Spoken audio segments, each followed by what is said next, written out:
guys, and welcome to Collider Movie Talk for movie fans. I'm your host, Ashley Mova, and this is the daily show where we give you all of the latest news from the world of movies, plus some insight into what it all means.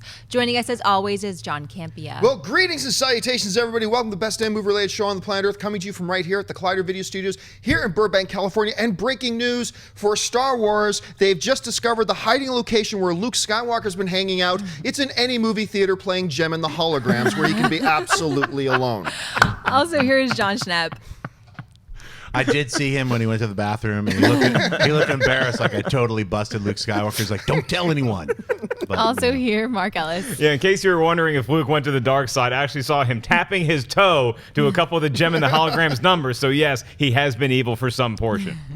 It's Monday, which means it's time for our weekly box office report, brought to you by our friends at AMC Theaters. Back in the number one position in its fourth week of release is the Matt Damon film The Martian. The film took back the number one spot with $15.9 million and dropping just 25% from the previous weekend. In the number two spot is the Jack Black film Goosebumps, making an additional $15.5 million and dropping only 34% from its opening week. In third place is the Tom Hanks film Bridge of Spies, making $11.3 million and dropping just 26.1% from its opening weekend last week. In fourth spot is The Last Witch Hunter in its first week of release, making just $10.8 million. And rounding out the top five is Hotel Transylvania 2, pulling in an additional $9 million in its fifth week of release. Jon, what stands out to you about this week's box office report? Well, first of all, celebration and kudos to The Martian, once again reclaiming the number one spot at the box office, which is appropriate because it is the best movie out in theaters right now. So it's really cool seeing it. Only a 25% drop. As a matter of fact, here's the things that really stand out to me. The first off is the top three movies all had ridiculously small declines from their previous week. As I mentioned, The Martian only dropping 25% from its third week to its fourth week. Goosebumps coming in number two, only dropping 34.4% from its first week, and Bridge of Spies only dropping 26.1% from its first week. Just getting under a 50% drop is considered good. Yeah. Like having your top three movies all do that was pretty impressive. Saw The Last Witch Hunter. A little surprised it came in fourth. A little surprised it only made 10. I knew it was going to make a huge amount of money, and I really agree with Christian. Christian was telling me about it before before I saw it. He said, "Yeah, everybody's saying it's a really bad movie, and it is, but I had fun at it." And I kind of agree. Yes, it was a really bad movie, and there was some fun in it, so I'll give it that. But the second thing that really stands out to me about this week's box office is 4 films opened in wide release. Only one of them even managed to crack the top 5, and that was The Last Witch Hunter coming in fourth. Paranormal Activity, Ghost Dimension made $8-point-something million. You know what? They made it probably for $4 million. So that's fine. They're not losing any sleep, only making $8 million. That's fine. But Rock the Kasbah, Bruce Willis, Bill Murray, Kate Hudson, Zooey Deschanel, opening week in over 2,000 theaters, made $1.5 million, which has to start. Look, I'm sorry, guys. It has to make us beg the question: does anybody care about Bill Murray movies anymore? Because if you look back at the last 4 or 5, like that one St. Vincent is his big hit, and it in total made $45 million. Not just opening weekend, in total. We have to ask the question if anybody cares about Bill Murray movies. It made $1.5 million. And I'm telling you right now, that would be the story of the day if it wasn't for Gem and the Holograms. Which opened in over 2,400 screens and made $1.3 million, coming in 15th place in its opening weekend. So, I mean, some really great things on this weekend's box office report, some really terribly disturbing things in this week's box office report. Anyway, Schnepp, you had a look at it. What stands out to you? Yeah, well, I mean, you mentioned it, Gem and the Holograms. I mean, we'd been cracking about it since we first saw the first trailer. It looked horrible. Terrible. It looked like a trailer. bad movie. So I never expected it to make box office gold, but I didn't think it was going to take this big of a dump. I mean, Rock the Kasbah is the big disappointment for me. And, you know, I don't know. I don't think it's Bill Murray. I just think it's the overall, the trailer, the story about, like, the story itself didn't really pushed me to want to go see it when I saw the trailer. And it's terrible. That doesn't help. And also, that everything, like Rotten Tomatoes 8% or something. Everybody hated it. So that definitely, even if you're like, look, I love Bill Murray, it's a weird story, maybe I'll go see it. But now everybody says it sucks, so it gets crossed off the list. I want to go see Chronicles of Riddick 2. I mean, the Witch Hunter thing, because that just sounds exactly that's like the Vin Diesel movie that I like. It's like a guilty pleasure. It's like weird D&D, freakish witches, and strange, bad, horrible storylines. Some good CGI, some horrible. It feels like when I saw the trailer, that's what it feels like. That's what Christian I like said. the CGI actually. I thought the CGI was quite good. Well, even better. A lot of people rail on, but I thought it was all right. I haven't seen it, but I am actually looking forward to seeing that. I'm glad that enough people went out there to be like, I want to go see the Witch Hunter. Knowing it's gonna probably suck, but not on a Seventh Son level suck. It's just gonna be like a Chronicles of Riddick weird, like Dune, kind of like borrow a bunch from everything and kind of throw it together and like. So that's what it seems like to me. So I'm looking forward to that film. Yeah, Christian and I were both walking out of The Last Witch Hunter, and we said, you know what? It wasn't a good movie, but I wouldn't hate seeing another few of these movies. Unfortunately, with only $10 million opening weekend, it probably is The Last Witch Hunter. But that was a movie that was advertised, and we knew what we were going into. Gem and the Holograms and Rock the Casbah, their advertising campaigns, we had no idea what the movie was. Like, Gem and the Holograms was a property from the 80s. It was appealing to young girls today. How are they supposed to know what the hell? I didn't know what the hell Gem and the Holograms was. And it was a story that you could have told in a different way. It's very modern about it. This girl gets famous on YouTube, so you could have marketed it like that, but you just chose not to because you were a slave to the property Gem and the Holograms that apparently nobody cares about.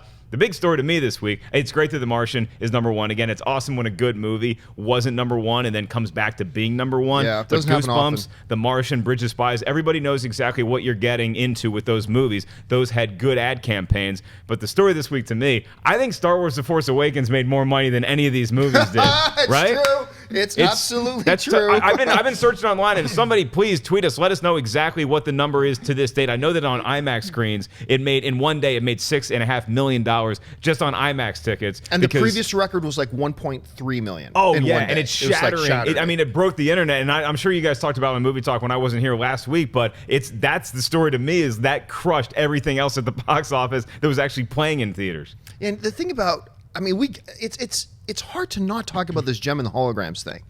No, let's. Because it's like, here's the thing, it's like they're sitting around a board and say, okay, let's make a really crappy movie. But then somebody says, okay, I'm on board, but only if we completely screw over the original source material as well and make it nothing like the original cartoon. Done, they say. I mean, if you're going to make it terrible, at least do like Gem and the Holograms, this girl's supposed to be transformed by this computer and all this kind. They did none of that. They totally. Nope. So do one or the other. Either make it good and take tons of liberties with the source material, or make it totally shitty and be faithful to the source material. Do one of the two. Right. But they went for both crappy options, and so they killed like any of the people who love the animated series, and it does have like a cult status. Oh, they were so mad before the movie even came out. Yeah, because where's Synergy? Where are all the other bands? It's like they made an effort to not make it like the cartoon, and then give it a really low budget and basically make it like an after school special. So I don't really understand. I don't get it. It's kind of like I scratch my head like, well, you have all these other cartoons that you put like $50 million into, $100 million into. Here's a cartoon that you don't even use the source material and only budgeted at $5 million. So why even base weird. it off of that at all? Like, why not just say inspired by that, then call it something else? Like, this is like The Man from U.N.C.L.E., because like that was based on a TV show that not a lot of people had heard of in the modern day. Same with Gem and the Holograms, even though it's more recent. Like, just call it something else and make the movie about that. It's just there's this machine that people that everybody at studios they enter in all these factors, and like then it's going to tell them how much money this movie is going to make based on that. I don't know what happened with the machine this time. Yeah, hey, idiots! I got an idea for you. She-Ra, make a brand new movie. She works at a burger joint. That's it. It's She-Ra. And that's the movie. Well, that's kind of what they did with Halle Berry's Catwoman. Pretty much. And also, I think it highlights the fact you cannot underestimate the destructive power of a bad first trailer. Because we talked for days about that first trailer. It's like, look, I have no idea how this movie's going to do, or this is going back months. I have no idea how this is going to do or what it's ultimately going to be, but this is one of the worst trailers I'd ever seen. And they were never able to recover from that. I never for a week, never for a day did I hear any or feel any positive buzz about the film after that first horrendously awful trailer. And that trailer was just like the "We Are Not Friends," whatever that thing was, and it's the storyline. Your friends. Yeah. Storyline's the same and also storyline. bombed almost as hard. I don't know which one bombed worse. Also, that movie was a lot scarier than Paranormal Activity, the Ghost Dimension. But like, I think that is a disappointing take. I don't think Paranormal Activity is happy with that haul at all, because when you're a Paranormal Activity movie, you're banking on opening weekend numbers. That's it. Now, it is interesting that we do have Halloween coming up this weekend, so maybe people go see that. Maybe Goosebumps stays in the top 5 because it's Halloween. Very interested to see if they greenlight any more Paranormal Activity movies, because $8 million, it should have done a lot more. I saw the movie. It's not good, but it's a Paranormal Activity movie. It's around Halloween. You expect it to do at least $10 million. The other thing we'd be remiss if we didn't mention is that Steve Jobs also went right. Now, it opened in limited release, very limited release last week. It went full wide this week. Came in 11th place, only made 7.2. Now, none of us were expecting Steve Jobs to make $25 million opening. That's just not the type of numbers these types of movies do.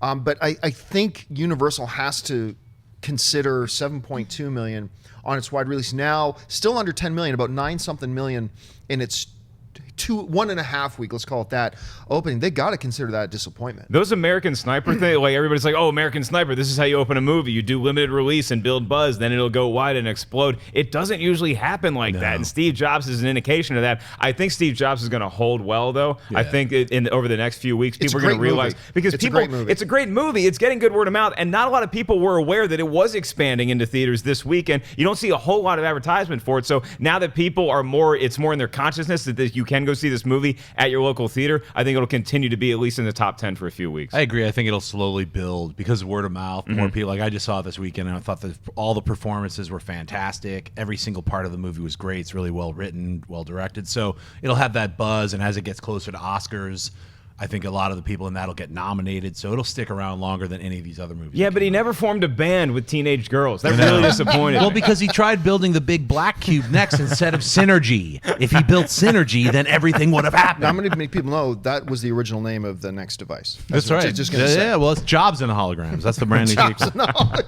Somebody make that poster for us. Jobs and the Holograms. All right, what's next? Empire Magazine has revealed their upcoming cover, giving us our first full look at the Joker in the upcoming Suicide Squad movie. On the cover, we see the Joker from head to toe with the words "Psycho Killer." Suicide Squad opens in theaters on August 5th. Schnepp, your thoughts on this new look at the sexy Joker? I love it. Talk about Gem and Holograms is right out of the 80s, but a murder dream from the 80s. It's scary, freaky. I love this new Joker. He's crazy. You know, I think that this is probably the most dangerous Joker we'll have on screen. I think he looks great.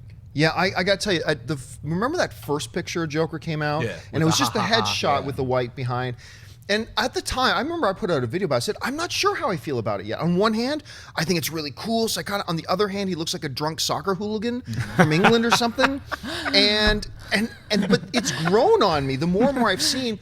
And because we've seen things now, because we've seen footage and because we've seen a trailer and stuff like that, I think now that we have a bit of insight into what this character is, you know, what the flavor of this character and what his characteristics are like, now I am wholeheartedly bought in to this new Joker. It is, look, all the different Jokers have been different incarnations of Jokers, not just mildly different, but radically different Jokers while still truly being Joker, whether it's the Cesar Romero Joker or Jack's Joker or Heath Joker. Now I get yours.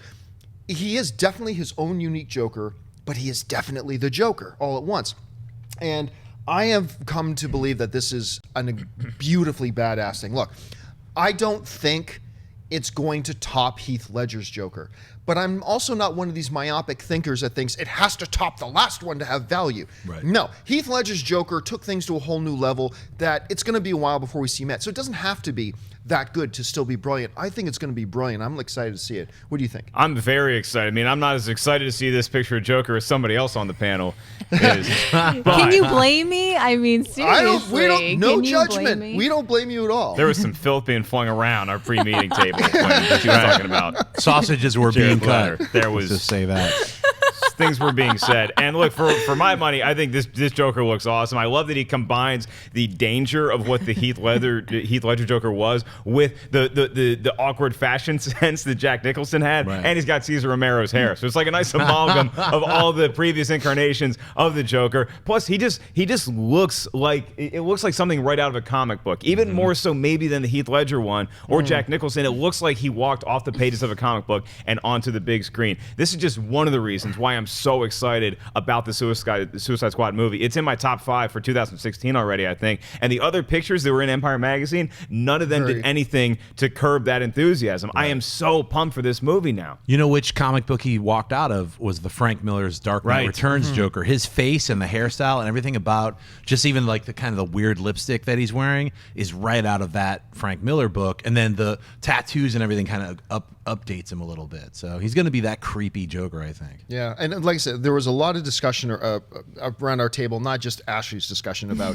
Well, I mean, there was a lot there too. Ashley talking about how hot he is. He looks freaking great, and I think that he's going to own this role. Can we talk about the font though for 5 seconds? It says "Psycho Killer." It looks like a 5-year-old took the last image of that and decided to add "Psycho Killer" on that. And in Impact, one of the easiest fonts around. That's so weird. He looks great otherwise. Yeah, that looks odd off or anything. Ashley's going on about how Heath Ledger's Joker kind of highlights the inadequacies of her own boyfriend. And oh wait, I'm no. Okay, so folks, we've reached that part of the show now. I got Ashley in trouble for buy or sell. Here's how this works. In front of Ashley's got a few other items in the world of movie news. She's going to run them down, and in no way does it highlight any of her boyfriend's inadequacies. We at the table are simply saying whether we buy it or sell it. Oh my goodness. As some of you may know, a remake of the 1995 Robin Williams film Jumanji has been in development, and now we have some more movement. According to a report in Deadline, High Fidelity and Con Air screenwriter Scott Rosenberg has been brought on to rewrite the script, and a release date of December 25th, 2016 has been set. The December 25th release date will have the Jumanji remake open against Tim Burton's next film, Miss Peregrine's Home for Peculiar Children. Mark, do you buy or sell these moves for the Jumanji remake? I sell that one dude wrote Con Air and High Fidelity. That's crazy to me. I know he adapted High Fidelity, but I will buy this move because, this is Christmas time is when you release kids' movies. It's going to be going up against the Star Wars movie, but it also Jumanji and the Tim Burton movie. It's like that's the kind of thing that you expect to see around Christmas time. And I don't think I've ever seen Jumanji all the way through. It seemed like a movie to me that was made in 1995, and it just didn't quite have the special effects capabilities that it should have. In 2016, that's going to be a different story, and a board game coming to life with all these zoo animals running all over the place is going to look awesome. You are going to miss Robin Williams. There's no way around there, but whereas something like Aladdin, where I can debate you all night on whether you should even try to remake Aladdin without Robin Williams, I think Jumanji, you can tackle that with somebody else in that role. Yeah, I agree. I'm going to buy it. I mean, Jumanji is one of these films where it's a very marketable property. It's the type of movie you can make where audiences are going to go, they're going to enjoy, they can bring their families, all that kind of stuff. And it's going to benefit greatly from updated visual effects and from updated technology. And I was tempted to say, it seems too early for a Jumanji remake. It's over 20 years ago. Yep. It's really, when you think it's over 20 years, you know what? By any definition, 20 years is probably an okay amount of time. Right. So all things considered, hey, the writer of High Fidelity is doing it. I love High Fidelity. What? He also wrote Con Air, John. I also wrote Con Air. I like Con Air. I do like Con Air. So, I mean, I maybe they brought, Schnepp was saying, they brought him out of retirement for this? And right, they uniced him from 15 years ago to write a movie from 20 years ago. He's been doing other stuff, I'm sure. I'm sure he has been. But you know what? So far, I haven't seen any red flags go off on me for this. So for me, for now, it's going to be a buy. Yeah, I'm going to buy it. I mean, I'd rather see them remake Jumanji than make Monopoly the movie or any of these other stupid board game movies. Angry Birds, the Emoji Movie. It's like Tic-tac. This was their version of having fun and making like kind of a Twilight Zone movie with like, what if a board game came alive? So yeah, I agree with you. There's no way to replace Robin Williams. So I hope that they just go with a totally different slant and make it more game based or something as opposed to character based. It's kind of the same thing what we were talking about with the Joker, where it's like you can't outdo Heath Ledger's version of the Joker, so you do a different version. Yeah. Same thing with if you're trying to replace a legend like Robin Williams, don't try to be as funny and as manic as Robin Williams was. Just be something else, and I think it'll work out just fine. Which is why an Aladdin remake will work. I think because they won't do the same genie. It'll be a different. If they try to do the same genie and they just try to mimic Robin Williams, that would be an epic disaster. Dane Cook. But they gotta do it. Just kidding.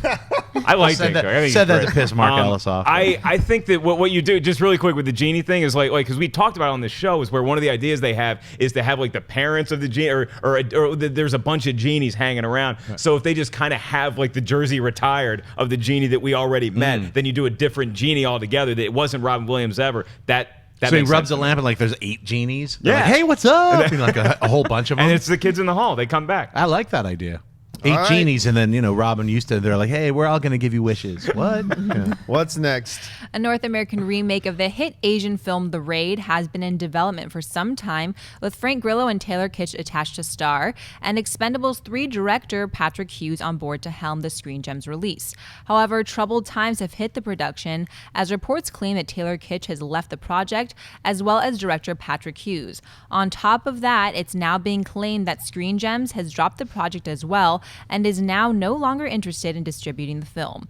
Mark Bauer said that we will ever see a remake of The Raid. Well, it'd be weird for Frank Grillo to show up for work and nobody else is there. He's like, are we not raiding today? Purge 3, son. We're doing Purge 3. Yeah. I would love to see a Purge 3 more so than a remake of The Raid. You don't need to remake that movie. We're talking about remaking Jumanji, where that's a 20-year-old film and you can update the effects. There's nothing you need to update about The Raid or The Raid 2 for that matter. You should not do this. I get the idea initially where it's a small Indonesian movie and we're going to take it and do a different version and blow it up in America, but that movie took off on its own here in America. We do not need a different Raid. We just need the kick-ass one that we already have. Plus, we already had an American Raid. It was called Dread. So it's like that was the American version of The Raid. And they're totally 2 different movies, and I agree completely. I'm so happy I sell or buy whatever it is that stops this Raid remake from happening.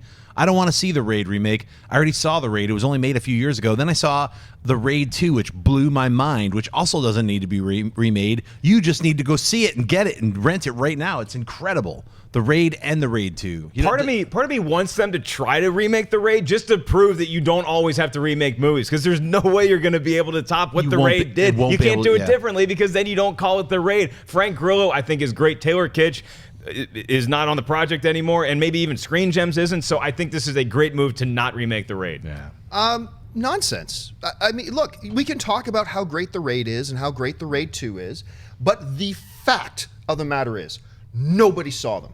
Nobody saw them. In relation to Hollywood standards, nobody saw them. I mean, we've seen them. I'm sure a lot of people in our live chat port have seen them, but as far as the vast majority of moviegoers in North America, nobody's seen it. And unfortunately, and this is a shame, because of the language barrier, because of the subtitles, because of all that kind of stuff, most people in North America won't ever see it.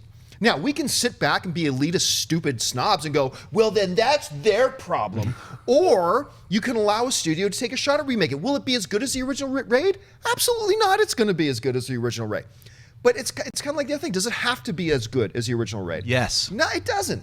I'll argue. I don't think it's being. It won't matter to somebody who hasn't seen the original Raid in the first place. But here's the thing: I don't think it's being an elitist snob saying, "Hey, stop having this language barrier. See a foreign film." I think it's like. I agree with you. I totally agree. But I don't with think you. it's being an elitist snob. I think it's like asking the audience that exists in America to take more of a chance. And I think with Netflix, especially now, that foreign cinema area lets people not be afraid to check out a foreign film. And you see the Raid on there; they're going to watch them. But oh my God, that's going to open up a whole new dimension. But you know what's going to drive more people to see the original Raid than anything else in the world?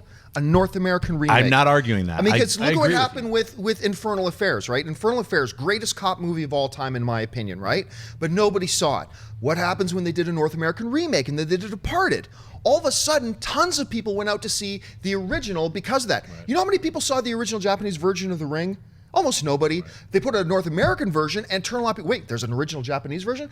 I think if anything, a North American version, whether it turns out to be good or bad, I think nothing will highlight and drive more people to finally check out the original masterpieces than if we had a North American version of it. Right, but this one just stunk from day one, where if you're remaking a horror movie from Japan or something like that, where you can put a different spin on it, the Raid, it just seems like that was Hollywood taking over, taking a smaller property and being the bully. That's the way that I felt as soon as I heard this story a year ago. And And so I like that they're not remaking it. It's cool to have these cult movies that you just hear about and you're like, oh yeah, let me check that out. I think it's awesome to have a movie like The Raid that not everybody has seen, and you don't have to bastardize every property that comes along that's a foreign market. Like I like having just The Raid and The Raid 2. If you want to do something, make a sequel to The Raid. Just make The Raid 3 and pump more money into it, as opposed to trying to redo something. They are doing The Raid 3, so they are doing another sequel. They are doing a third. Good. I mean, I wouldn't be mad at like them, the U.S. If it's Screen Gems or another company taking The Raid and The Raid 2 and trying to make a hybrid of that. Because basically, like I wasn't joking when I said thought about that. That's Dread is already. I'm not even joking when I say Dread is basically the American Raid. It's the exact same story structure of having to go up this high rise. It's just different action, different tonality. I think if they did a hybrid version of both The Raid and The Raid 2, you're getting the best of both worlds. Get an American audience in there, then they'll be like, hey, if you want to check out the originals, you can check those out. So I don't know. I think that's a great idea. All right, let's move on. What's next? According to a report in Variety, director Edgar Wright and actor Johnny Depp have entered into talks to join the upcoming 20th Century Fox film Fortunately the Milk, based on a children's book by Neil Gaiman. Fortunately, the Milk is told from the point of view of a young boy and his sister who listen as their father recounts the story of exactly what happened when he stepped out briefly to purchase some milk. That story includes aliens, pirates, piranhas, and of course, time travel. John, buy or sell the sounds of Fortunately the Milk with Edgar Wright and Johnny Depp involved? I totally buy. I think this sounds delightful. I really do. I think this sounds like it could be a really fun, charming book. Edgar Wright directing it, Johnny Depp on board. I'm finally able to feel a little bit excited about things Johnny Depp's involved with again after seeing his performance in Black Mask. This sounds like it'd be really cool. I also think it sounds like a movie that's going to make $8 million at the box office, but that's irrelevant. I think the movie sounds really cool. I'm excited about it, so for me, it's a buy. Mark? See, I would buy Whitey Bulger reading the kids a story about what happened when he stepped out to buy some milk. I think that, I buy this movie. There's a little bit of hesitancy when you just think of the quirky characters that Johnny Depp has done recently that haven't exactly paid off at the box office critically or in receipts, but this movie I think could do very well depending on how it's released and how it's marketed, with talent like Johnny Depp involved, with somebody like Edgar Wright behind the camera. I think this could do a lot of damage. This could be one of the family films of the season whenever it comes out. So yeah, I'm totally on board. You make a really good point that maybe my $8 million is off. You changed my mind. Good. Yeah, I think let's talk about The Raid again. Yeah, I don't think I buy this a whole 100%. I don't think the Johnny Depp version of this is going to be that kind of. I mean, if he was playing Bulger, that'd be creepy. Like, fortunately, the milk saved me. The first page. All right, kid. Remember, if nobody saw you did it, never happened. Don't drink the blood. And then cut away to him drinking blood. No, I think Edgar Wright. This material sounds perfect, and I think Johnny Depp will actually play like the regular father who all this crazy stuff is happening to. He said it before. He's doing a lot of these films now because he has kids and he wants to broaden his horizons. I think him just playing Johnny Depp and then being all these crazy experiences thrown at him, and the way Edgar Wright directs sequences and scenes, this sounds like a lot of fun. It sounds like a great fairy tale. So I can't wait to see it. I wish it was out right now. Yeah, just as long as the aliens that he encounters don't turn his brain into the internet. Like that, as long as there's no Transcendence fingerprints in this at all. He has like I'm weird happy. braids that are all like microchips, like in Transcendence. I can every time I think Johnny Depp now, I just think of that like that mopey face on the Transcendence poster. Like, I'm in a computer. That movie did suck. You know what this reminds me of though? What was that based on a bunch of children's books? The one that starred Jim Carrey. Lemony Snicket. Lemony Snicket. You know, I actually thought that one was a decent little movie, but I guess it just never did well enough to merit sequels. This reminds me a little bit of that. And I think if it can have that same kind of tone and flavor, I think good things could happen. All right, what's next? The new Disney animated film Zootopia is hitting theaters on March 4th with Jason Bateman, Jennifer Goodwin, and Shakira already announced in major voice roles. Now Disney has revealed more of the voice cast. Idris Elba voices Chief Bogo, head of the Zootopian Police Department. Octavia Spencer is Mrs. Otterson. J.K. Simmons is Mayor Leodore Lionhearted. Tommy Chong is Yax the Yak, a most enlightened laid-back bovine. And Alan Tudyk is Duke Weaselton, a small-time weasel crook with a big-time mouth. Schnepp, with all these voices announced, do you currently buy or sell Disney's Zootopia? I guess I'll buy it. I think it's a lot of like, like Tommy Chung's playing the stoner. It's like pretty like basic. Like he's like a laid back bovine. He's like real relaxed. Is that what your way of saying this? The pig is stoned. We get it. Yaks and you get got high Chong all to the be in time. it. Yeah, I know. It's like Yaks puff a bunch of Chiba. they're like, but not on screen. You just see like a big puff, and they're like, "Yo, what's up, man?" And get Chong's voice. Hey, it's like, I'm buying it. I'm just saying, it's like it's so just right on the nose. Can we get Cheech playing an elk? That's what like if Chong is in this movie, you have to have Cheech. It would be and they good. have to have at least a scene together. That'd be fantastic. What do you think? I'm totally buying it. I got to see a little bit of the footage from this movie at D23, and it was a scene where Jason Bateman's Fox character is interacting with Jennifer Goodwin, and those two vocal talents were so perfectly matched with their animals. I got to think. I mean, you hear Idris Elba explaining like a police chief, and I love J.K. Simmons as the mayor. This movie, I think, is going to be fantastic. I think it's going to be one of the big surprises of next year. I can't wait to see the rest of it, and neither should you.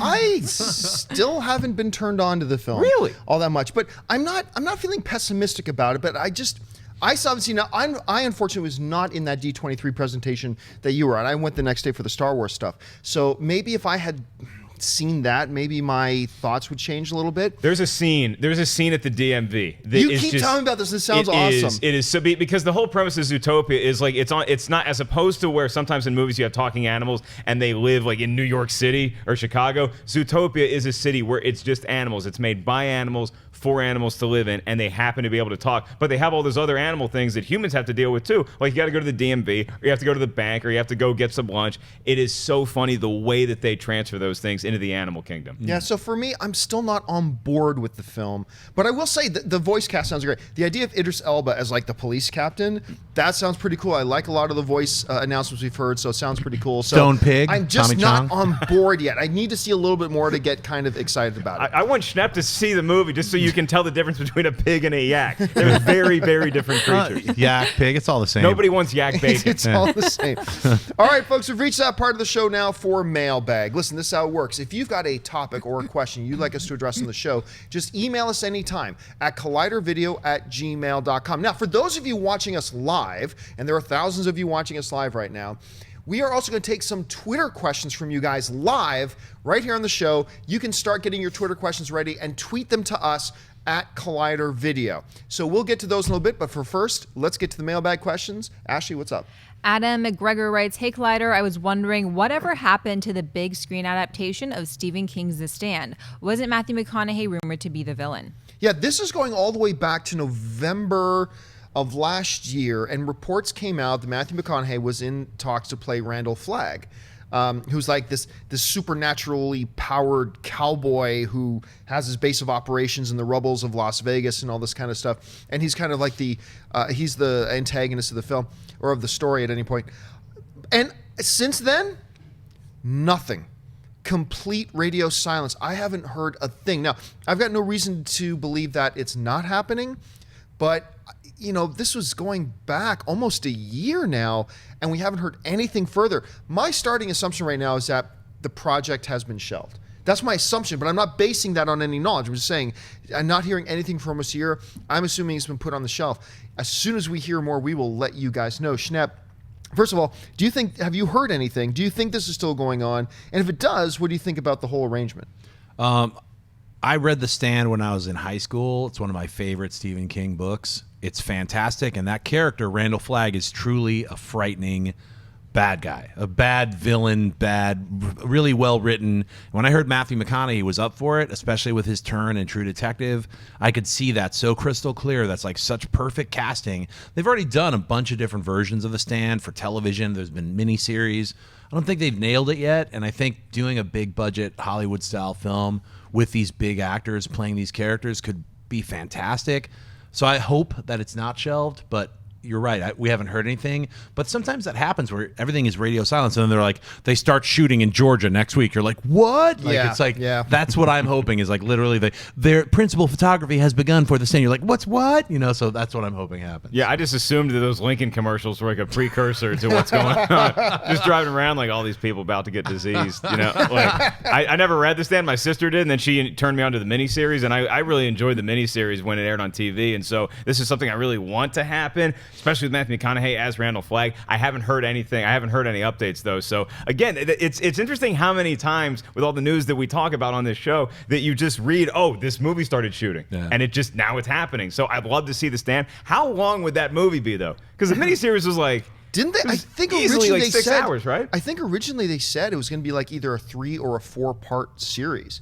I think they said it was going to be 3 or 4 films. You wonder if that's one of the things that's holding up production, because that's what it kind of railroaded Cary Fukunaga doing it, right? Is that there was a vision of doing it, but it has to be this long thing and maybe in 2 parts, and people it's harder to adapt Stephen King novels just because they're so damn long. Well, but great. The Stand is specifically one of the harder novels to adapt because it's a really big story. It's like 1,200 pages. Yeah, and it's the average book's about 300 pages is the average novel. This novel's like 4 times. And there's a lot the of character size. development that goes along with it, where you actually care about all these characters. Like, so by the end of it, it matters. You have to have that. So I don't know how they would do it in 2.5 hours. I'd like to see it though. I'd like it would really be trimming everything down to like one main character who kind of like has to choose between good and evil. I think that's basically simplifying it a lot.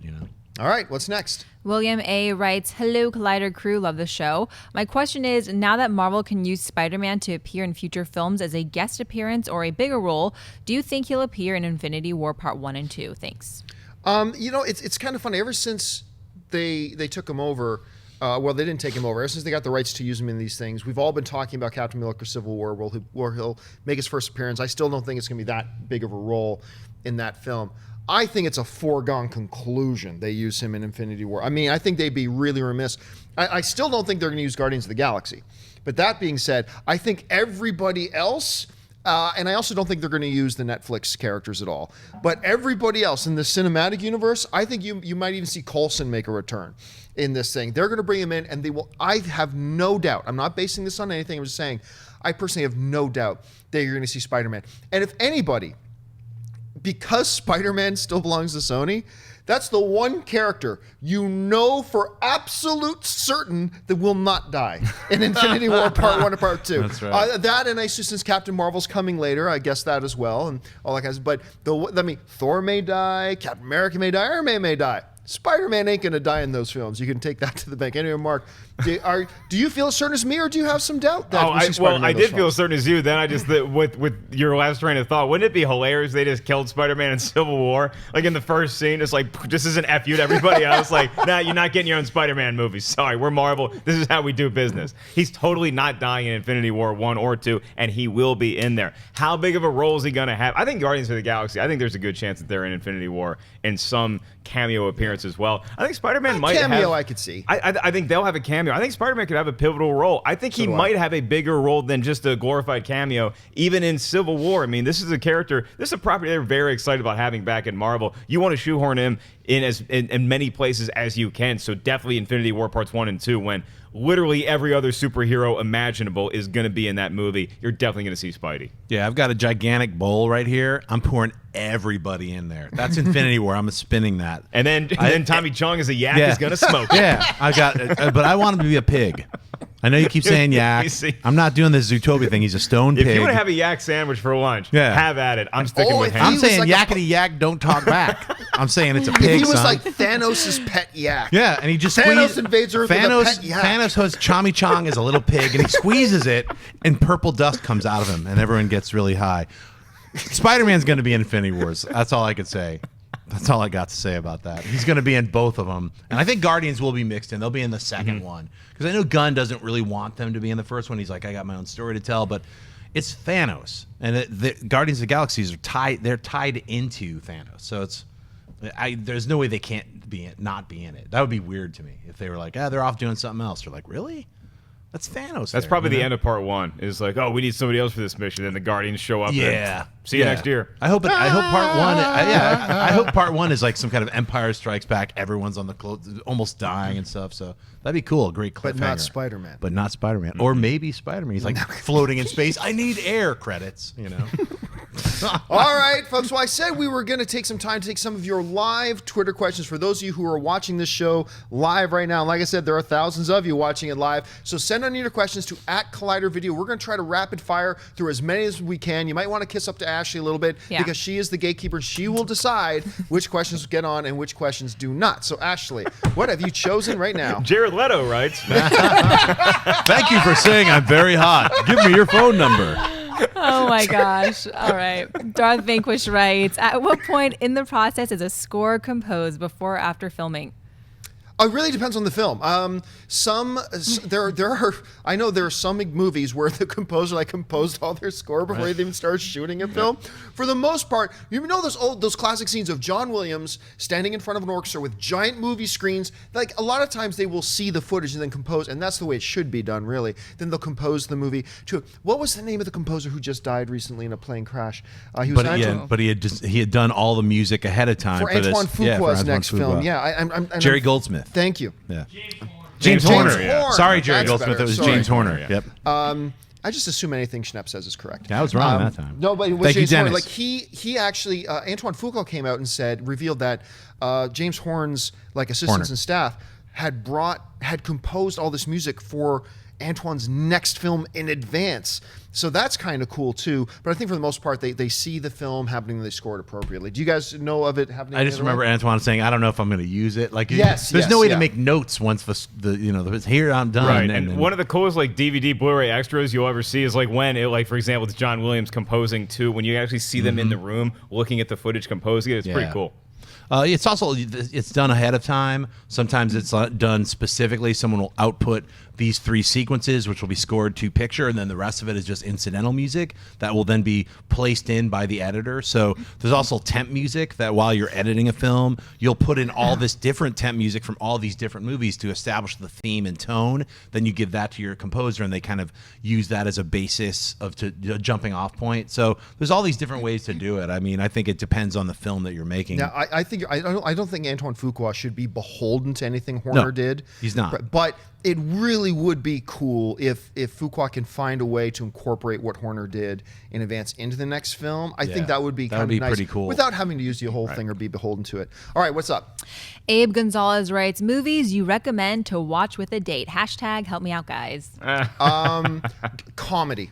Comedy is always great when you can have a shared experience. To me, that's what movies are, shared experiences. And when you can have a shared experience where you're laughing and enjoying yourself, preferably, if you're a guy, comedies that show, sex on the first date.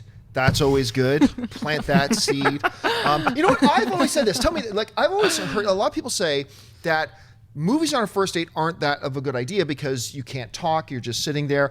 I completely disagree. And here's where a lot of people make mistakes with their first dates with movies. They go to dinner, then they go to the movie. Mm-hmm. I propose completely the opposite. You go to the earliest screening that you can, and then you do dinner. Why? You've gone to the movie, you have that shared experience, and now when you go to dinner, no matter how awkward or weird your first getting together on a date might have been, now you've got a shared experience. You can talk about that movie. You can share favorite moments, and it's a great starting point. So my recommendation for a first date, a comedy, probably a romantic comedy. Those are my favorite movies in the world, but they're great date movies.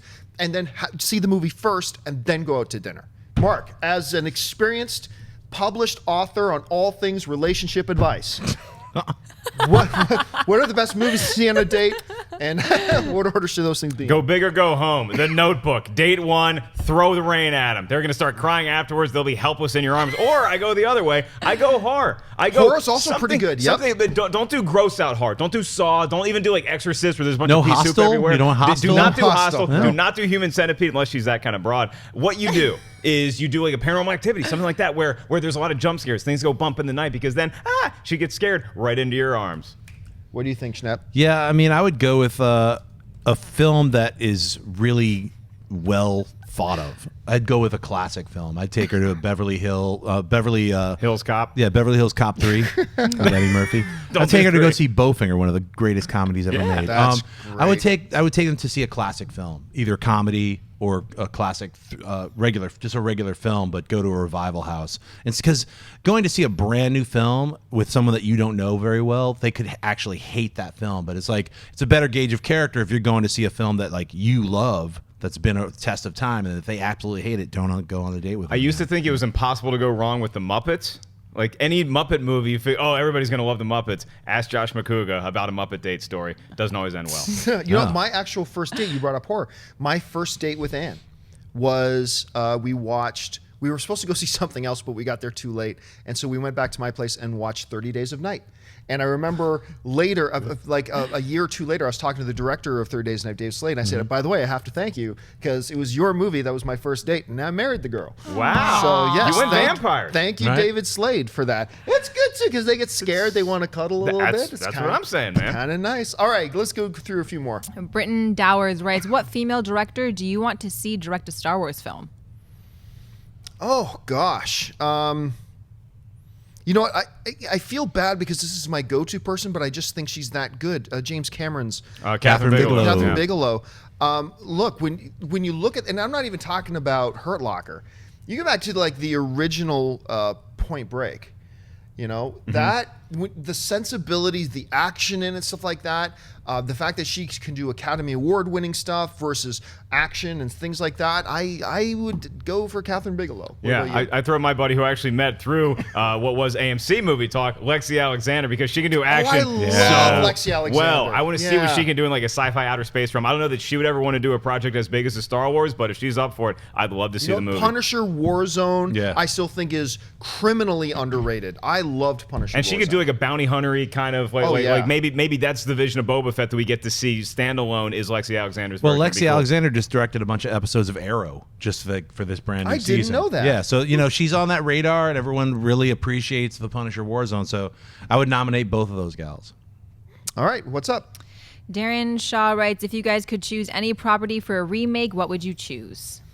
I think I've said this before, but I'll say it again. Megaforce.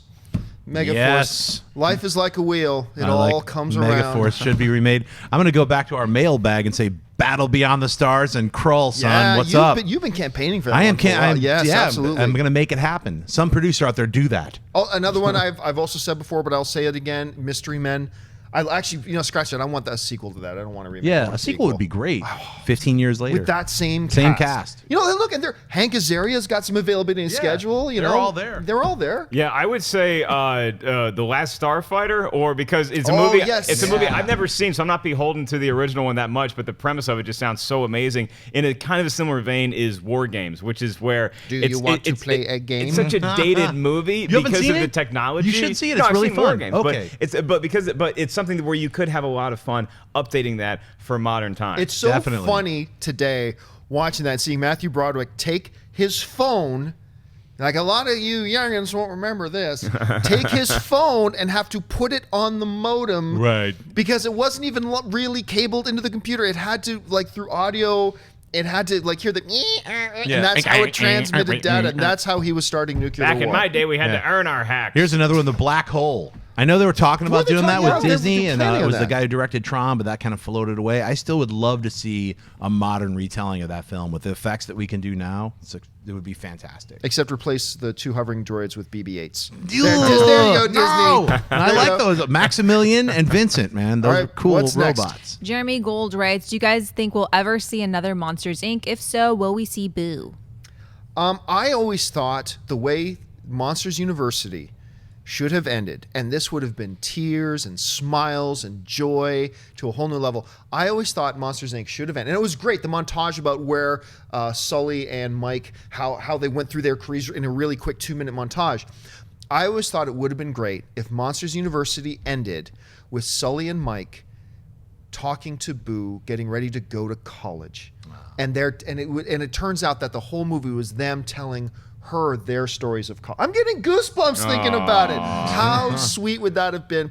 I do not think we're going to see another Monsters, Inc. I wouldn't mind another Monsters, Inc. Monsters University wasn't as good as the original, but it was still, I thought, very charming. I enjoyed watching it. And I would be up for another one, but they've got, now that they're open to sequels, I mean, they're talking Cars 3 and New Incredibles and all the original stuff they want to do. I wouldn't mind one, but I don't think we're getting another one. It's a crime that we're having a Cars 3 instead of a Monsters Inc. 2. I mean, Monsters already have Inc. Monsters Inc. I know, but it was like it wasn't a proper sequel. was a prequel. It's Yeah. a prequel. So I want to see Monsters Inc. 2. I don't, I know you guys got your car ride and everything. Monsters Inc. is incredible. You can sell a lot more toys with all the monsters than your dumb cars. So I don't know why Monsters Inc. 2 is not on the slate. It should be. That's it. Is like Sully and Mike are such like marketable characters. I think you're definitely going to get a sequel at some point down the road. It might be 10 years down the road, but like you said, John, Pixar is now open to sequels, and boy are they ever. They're just the floodgates are well open. We're going to get a sequel to Monsters. It's going to take place after the original Monsters Inc. The one thing that does work in the favor of a possible third Monsters movie is that Pixar is now upping their production schedule to doing 2 films a year as opposed to 1. So I guess that works in its favor. And your idea that you just said is a great idea. They could do something with her going off to college. They could just use that. They did it with Andy. Why not do it with They Boo? better do that before they do Planes 4 or something.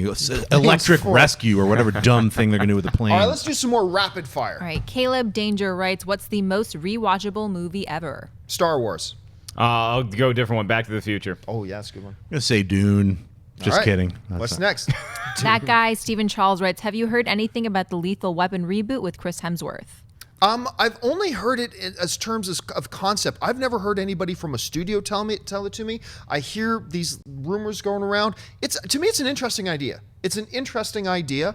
I might be into it depending on how they approach it. Yeah, and if you throw Ice Cube in there as Murtaugh, because he just has that permanent, I'm like 3 days away from retirement face, let's make that movie. Chris Hemsworth and Ice Cube. Yeah. Chris Hemsworth could be Mel Gibson's kid. Right. Right? Oh, okay, yeah. So instead of a pure reboot, kind of a Offspring. and Ice Cube would be Murtaugh's kid. All right, because it's such a small universe. That's right. All It's right, like the 2 more Skywalker really clan. quick. Everything's All right, connected. Jake Silva writes, I would love to see Matthew McConaughey in a DC or MCU movie. Do you think it'll happen? Oh, there's been talks for a while that he was going to be in a DC film. There's, I think a word came out that he got offered for both, but we haven't heard anything kind of materialize after that. I wouldn't be surprised at all if we see him pop up in a DC movie. Yeah, we were throwing that around a couple months ago, like him being Adam Warlock could work out. I don't know. He would be great in any of those roles. Yeah, I even remember hearing rumors that he might be up for Doctor Strange. That didn't happen. I think if it happens, it'll be a DC movie. All right, last question of the day. April 14 birthday, right? So what is an underrated movie you think isn't appreciated?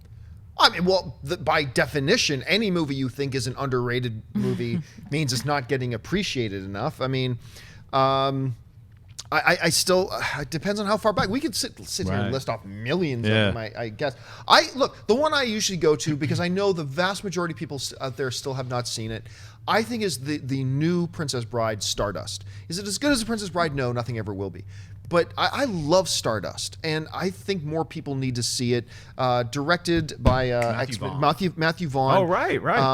I cherish that movie. It's one of my favorite Robert De Niro performances the last 10 years. Such a actually, surprising role for him. such a surprising role. So I would say, now I could list off 1,000 of them, but the one I'm going to pull off the top of my head is Stardust. Yeah, when spoof movies were at their peak, at their height was the 1980s. You had Airplane, then you had The Naked Gun. A movie that came out in between both of those movies that's actually funnier than either one is Top Secret, starring a young Val Kilmer. If you've never heard of it, check it out and enjoy laughing hysterically for the next 2 hours. Latrine! Yeah. I'm going to go old school. I'm going to say Once Upon a Time in the West, starring Charles Bronson and Henry Fonda as the bad guy. One of the greatest scores by Ennio Morricone, and you've got to see it. Just watch. It's slow, and the whole thing about it is you got to relish the slowness. That the whole beginning sequence is 10 minutes, and it's just 3 bad guys waiting for waiting for the train to come.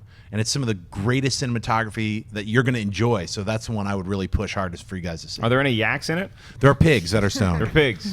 Ashley, what's a movie that you would say is a movie that you really like, but you don't think gets the love either from people you know or doesn't get the love from other people oh my that gosh, you think it I'd deserves? probably have to think about that instead of reading your Twitter questions. You've been busy reading the questions. I have been. You guys, I can answer for tomorrow. Ashley. I'm Yeah, going can to you say do it? Panic Room because Jared Leto's in Okay. that. I'm going to say Okay. Chapter Thank 38 you. because Jared Thank Leto's in you. that. I'm going to Okay. say another do movie. I'm going to say Lord The of Band. War. Lord of War. 5 Seconds to Mars or whatever the name of his band is. Right? 30 seconds. 30 more. seconds. Get with it. Get with your Jared 30 Leto seconds for a trivia. while. 48 minutes to Mars, the Jared Leto soundtrack. 48 minutes to Mars. All right, folks, that will do it for us for this installment of Collider Movie Talk. Thank you so much for joining us. Listen, don't forget, lots of great films are playing out at our friends over at AMC Theaters right now. Head on over to www.amctheaters.com for all of your theater, showtime, and, of course, your movie ticket information. Hey guys, if you're a fan of television, we launched a recap network here on Collider Video. We're covering Walking Dead, Star Wars Rebels, Agents of S.H.I.E.L.D., Arrow, Flash, Supergirl. That starts up tonight, as well as others. Make sure you tune in and make sure you subscribe to our YouTube channel so you'll be kept up to date on all the shows that we're covering. I want to thank the guys sitting at the table with me. First of all, sitting to my left, Mr. Jon Schnepp. Schnepp, where can people find you online? You guys can follow me on Twitter and Instagram at Jon Schnepp and at TDUSLWH. You can find all of us at Stanley's Kamikaze this coming weekend. We're going to do a Sunday movie talk panel at 3 o'clock. I'm showing The Death of Superman Lives What Happened with Holly at 1 o'clock. So on Saturday, on October 31st. So definitely get your tickets for Stanley's Kamikaze. It's going to be a great, great fun event. Sitting over here, all right, Mr. Mark Ellis. Mark, where can people find you? At Kamikaze as well, and on Twitter, Instagram, at 5150 Ellis. And John Campea and I had the pleasure of being in a sketch directed by Mr. Dennis Zhang this past weekend about watching the Star Wars Trailer 3 for the very first time. Check that out on his YouTube channel, Think Hero. I get to use a lightsaber. And of course, sitting on the end, a girl who I was just kidding never speaks disparagingly about her boyfriend to us, Miss Ashley Mova. Ashley, where can Jared Leto find you? On Twitter and on Instagram at Ashley Mova. Happy Monday, Jared. And you can find me on the various social media networks just at Jon Campea. That'll do it for us, guys. Thanks so much for joining us. And until tomorrow, bye-bye. Hey guys, if you like this video, click the thumbs up button. Also, make sure you subscribe to our YouTube channel. It'll help you stay up to date with everything we've got going on here at Collider.